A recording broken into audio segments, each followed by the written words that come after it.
Lieutenant Colonel Congress, on behalf of the town of Lexington, the communities north of Boston rise to the first acts of rebellion against the English, and on behalf of Greater Boston and Massachusetts, I want to thank the 3rd U.S. Infantry for visiting us on the commemoration of those glorious but also perilous days 239 years ago. I'm State Senator Michael Barrett. I'm here with State Senator Ken Donnelly and State Representative Jay Kaufman and the town executives of our community. We are simply delighted that you've chosen to join us, and I want to present, Lieutenant Colonel, a citation adopted this week in the Massachusetts legislature simply to memorialize your visit to us. So be it known by the Massachusetts State Senate that we extend our congratulations to the 3rd U.S. Infantry Regiment, also known by the glorious name, the Old Guard, in recognition of your unremitting service to country and your visit to Lexington on the occasion of the 239th anniversary of the opening battles of the American Revolution. And be it further known that the Massachusetts State Senate extends best wishes for your continued success, which is assured, and that this citation be presented to you on this day. Thank you, sir, and thank you.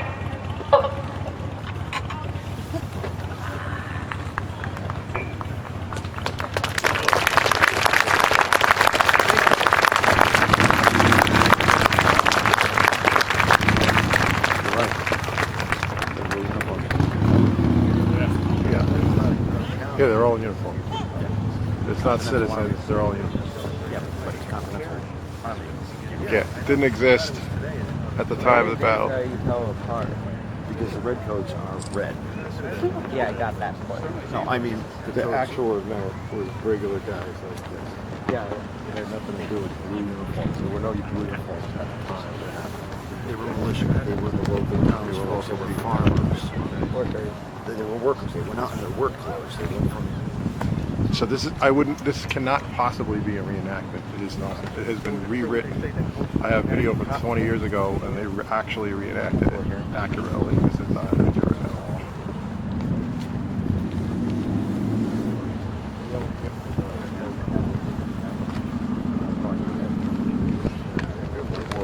And you will not hear the real reason, which is it was a gun confiscation raid that the British were exacting, and they were looking to arrest John Hancock and Sam Adams. And they were coming to take the guns and powder from Concord. And the word got out. Oh, no. And they didn't mean to fight him here either. Nope. Yeah, but he knows the true story. That's good. Yeah, I'm just talking about it for the camera, too. Oh. That's right.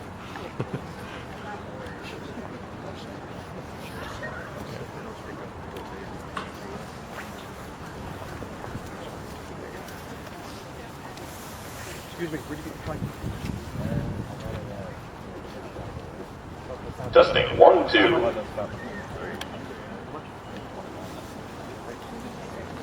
Good morning, ladies and gentlemen. The United States Army, represented by the Commander-in-Chief's Guard, Alpha Company, 4th Battalion, 3rd United States Infantry Regiment, the Old Guard, is proud to present this special performance. With a heritage of service that spans over 2 centuries, the 3rd United States Infantry Regiment, the Old Guard, has a unique dual mission. It is the Army's official ceremonial unit and escort to the President in Washington, D.C. It is also entrusted with the responsibility of protecting our nation's capital during times of national emergency as part of the Joint Force Headquarters National Capital Region.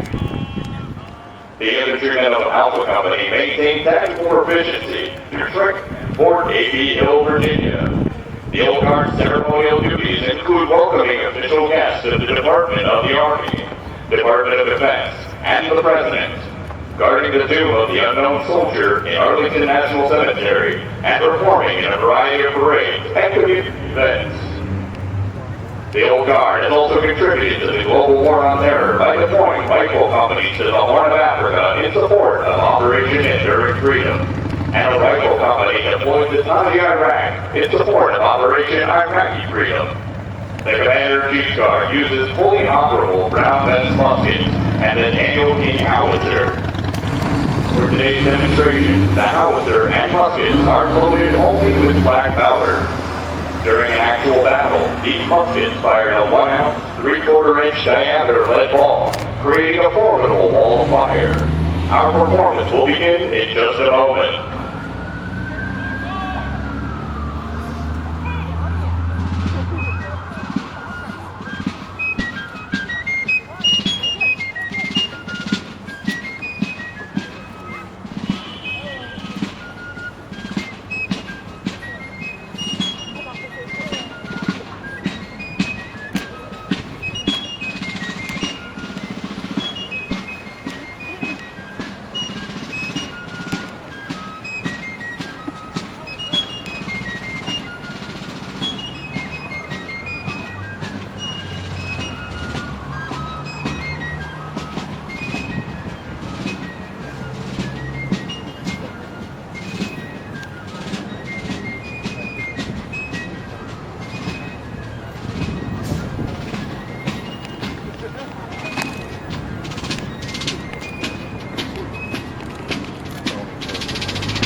The Commander-in-Chief's Guard is the official representative of the U.S. Army's colonial heritage.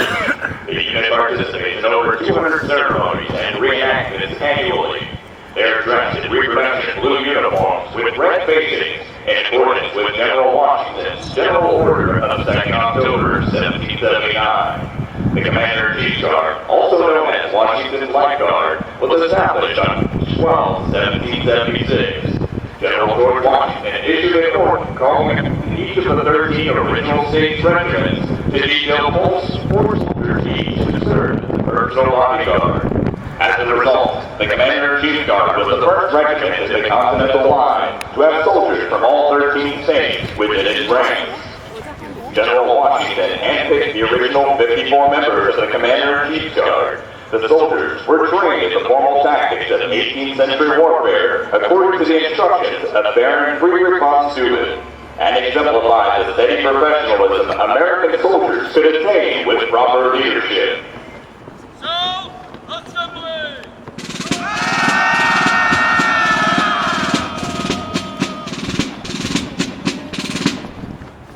The vast majority of Continental soldiers were infantrymen. He is armed with a 12-pound, 75-caliber, smooth-bore brown-fence musket. This was the standard weapon of the Continental soldier during the American Revolution. It is a flintlock, muzzle-loading weapon with a maximum effective range of 8 to 100 yards.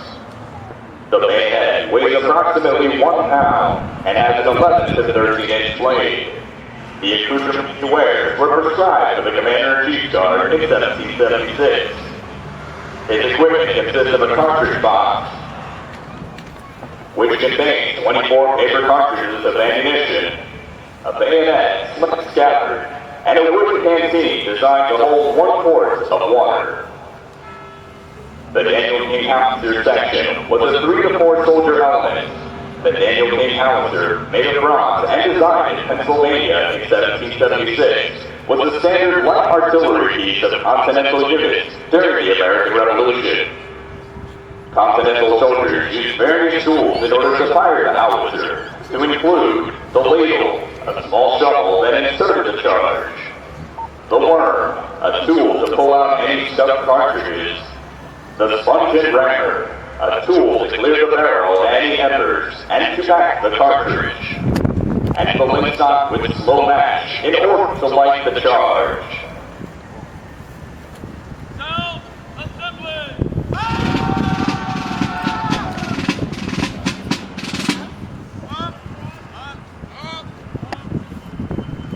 The fighting element of the Continental Army was the platoon.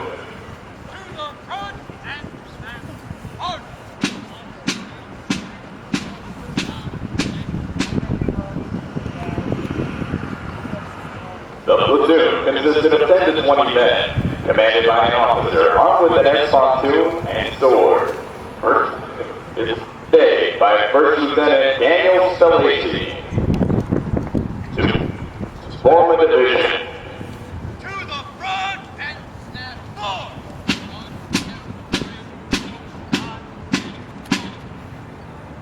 2 to 4 divisions form a battalion.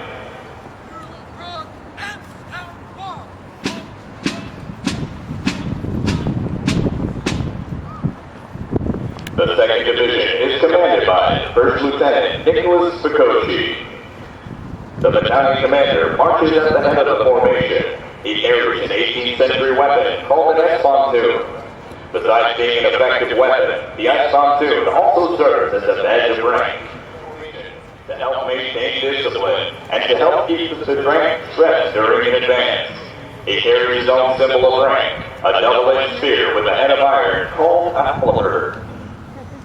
The first sergeant for the Commander-in-Chief's Guard is First Sergeant Joey Penrod.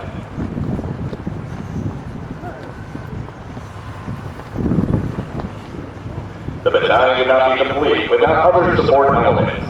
Field music is important to the command and control of the battalion in camp and on the battlefield. The fifes and drums march at the head of the battalion with the commander and act as his voice. The signal formations and other daily events. In battle, they are placed on the flanks and center rear. In keeping with 18th century tradition, the Old Guard fight and drum corps wear uniforms with colors reversed to signify that they are musicians, not combatants. Since the 16th century, the regimental colors have been one of the most important elements in a military unit. The colors indicate the commander's location, and soldiers keep their positions in formation by dressing on the colors. At the center of our formation is the personal color, General George Washington, and the Commander-in-Chief's Guard. Today's color ensign is Specialist Andrew Rush. What you are about to witness is a demonstration of 18th century battlefield tactics. Unlike the irregular militia that confronted British soldiers in Massachusetts in 1775, the Continental Army fought using the tactics of European professional soldiers. Imagine, if you will, you have just traveled back 239 years, and this American battalion is about to meet an approaching enemy. So the battalion is not surprised. The commander sends forth the skirmishers. Skirmishers, to the front! The purpose of this full advance is twofold. First, they simply harass the enemy, firing numerous rounds into his ranks.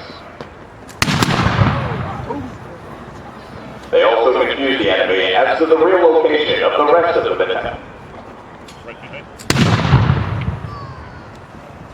Self-assembly!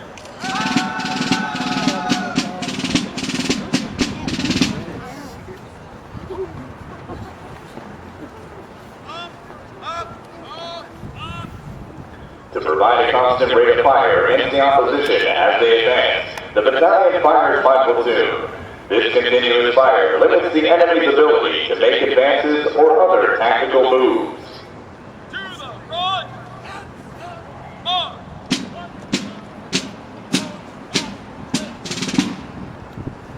The platoons within the division move, fire, and respond to the commands of the battalion commander, who makes the tactical decisions. Take care to fire by platoon. Take fire. Take fire. On. On and low. Take ready. Take aim. Fire. And snap. Right and low. Take ready. Take aim. Fire. Right and low. Take aim. Take aim. Fire. Right and low. Down. Ceasefire.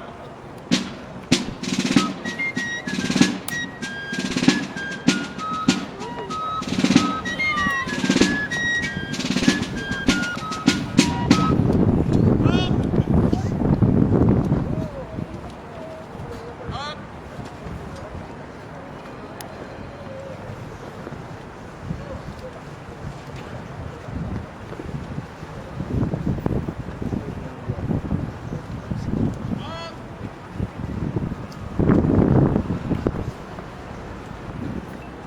Up. Up.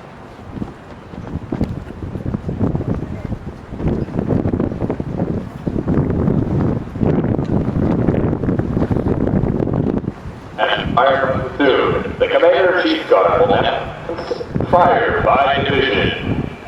To the front. March.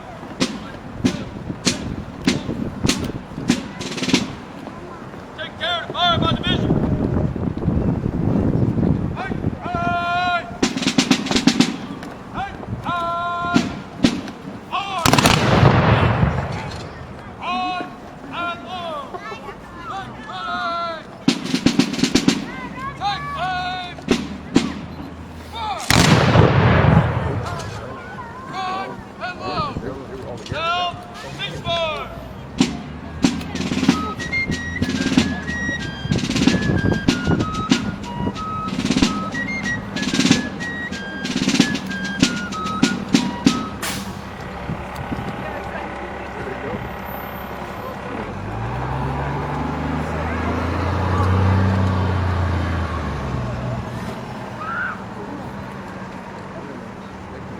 Up.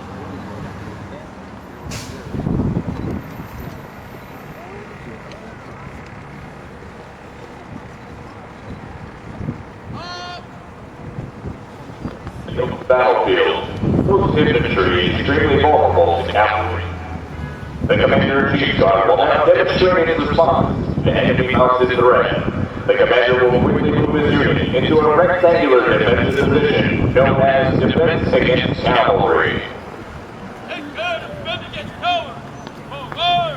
Up. Up. And march.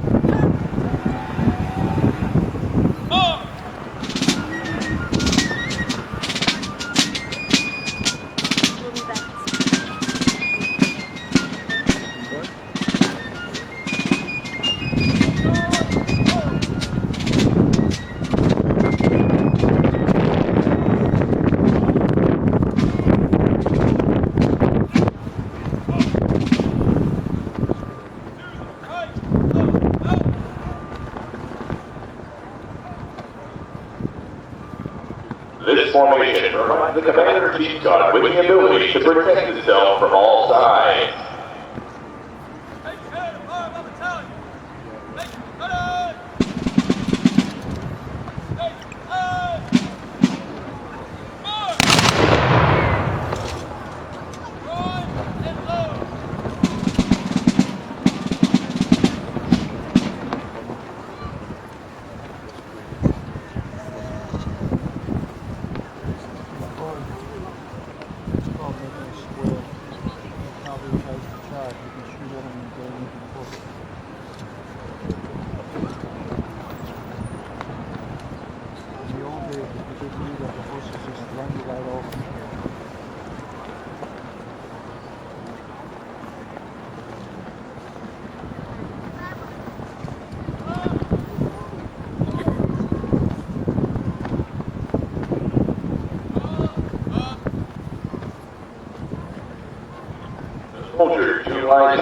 hit chains affixed to their muskets to form a circle of sharpened steel and repel a direct force-mounted assault on their formation.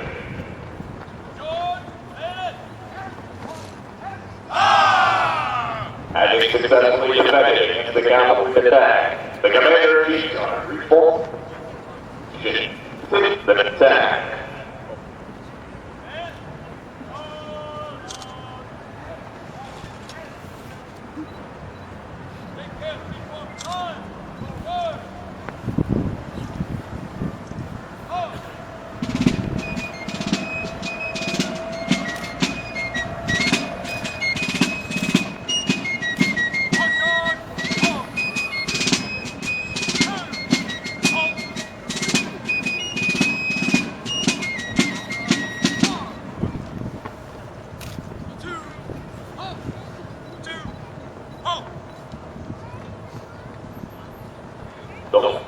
It is the fixed limit of all formations and allows the unit to easily fire.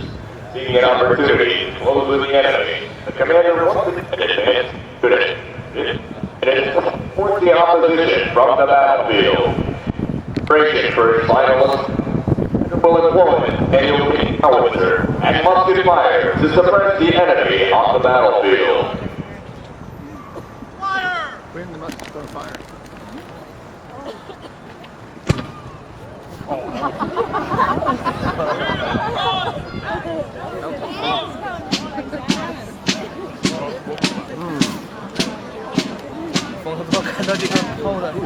Take care of fire, my battalion. Take ready. Take aim. Start. Man. 从头都吓着没有？这个枪好吓人。 Having fired battalion, the commander continues his preparing for his final assault to destroy the enemy. To the front. Forward.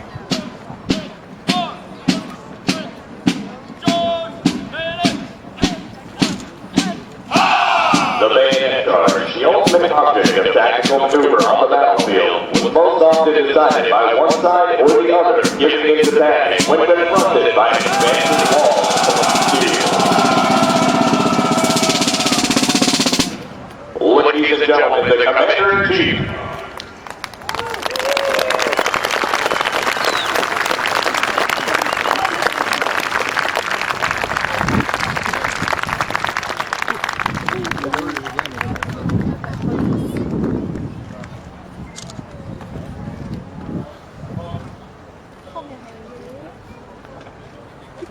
Down.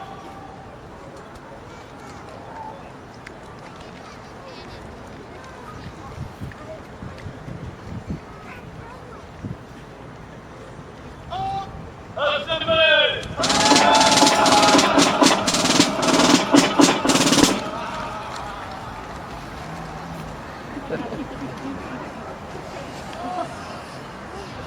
Reformed the battalion on the colors after a successful bayonet charge. By 1779, the Continental Army's regular regiment had become formidable now, whom the British, their Hessian allies, hesitated to confront. In particular, their ability to stand their ground during British bayonet charges and then countercharge produced several victories during the latter of the war and ultimately helped secure the independence of the United States. Forward. Forward. Forward.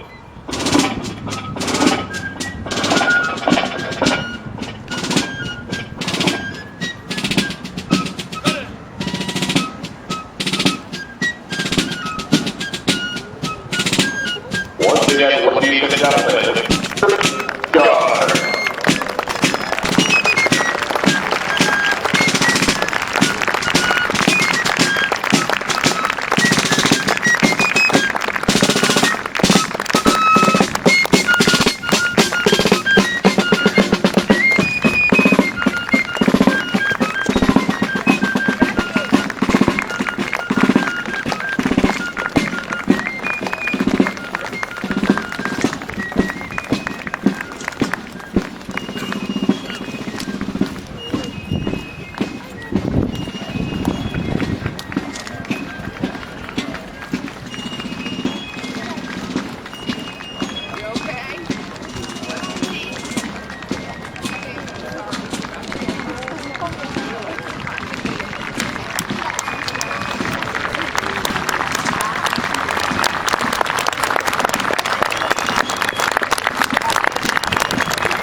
guys waiting. The modern old guys. The worst just up early. And the ones that are in Washington. You're sitting there.